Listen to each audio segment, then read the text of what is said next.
Driver sang modernized PUJ gintapungol sang konduktor sang traditional jeep sa Pavia, Iloilo. Ginapahayag pagpanghaboy sang bato nangin rason sang inaway. Insidente nakuhaan sang video. Si Julius Bilacaol nakatutok. Makitaan sa sininga video ang pagbaysay sang duha ka lalaki sa Hibawaan, Pavia, Iloilo kagabi. Hinali lang nga gintapungol sa naka-shorts nga lalaki ang isa ka lalaki nga nakapantalon. Gileon nga nagpalagyo ini sa lugar. Ginlagas pa sang lalaki sang tubo ang nagsumbag nga lalaki apang wala na sininabtan. Ginkilala ang biktima kay Charlie Pasco, driver sa modernized jeep. Samtang nagsumbag sa iya ang Loreto Sales nga konduktor sang traditional jeep. Lunsay mga tumandok sa San Miguel, Iloilo. Ginaligar ni Pasco nga ginabuyan sang bato ang iya ginamaneho nga bus sa San Jose, San Miguel. Rason nga ginsaway sini si Sales pag-abot sa Hibawaan. Lagas ko sa akin kumprontahin po ang kot nga ginaboy mo ka ginaboy mo black kami, wala.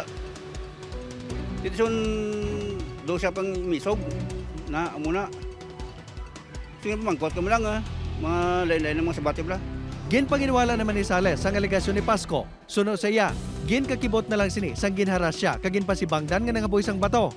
Nagnaog sa may basya, ginururoy ako Di ko na ginaboy mo to. Kung ko, takan ka boy kang kang imo nga basra. O paano pagaboy ko kayo nagtupang taman tanakang kang sa may mo tapos nawag mo ni pasero.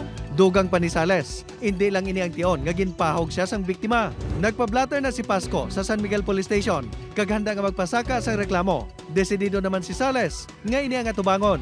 Upod kay Cirilo Rendoque, Julius Bilacaol. 1. Western Visayas.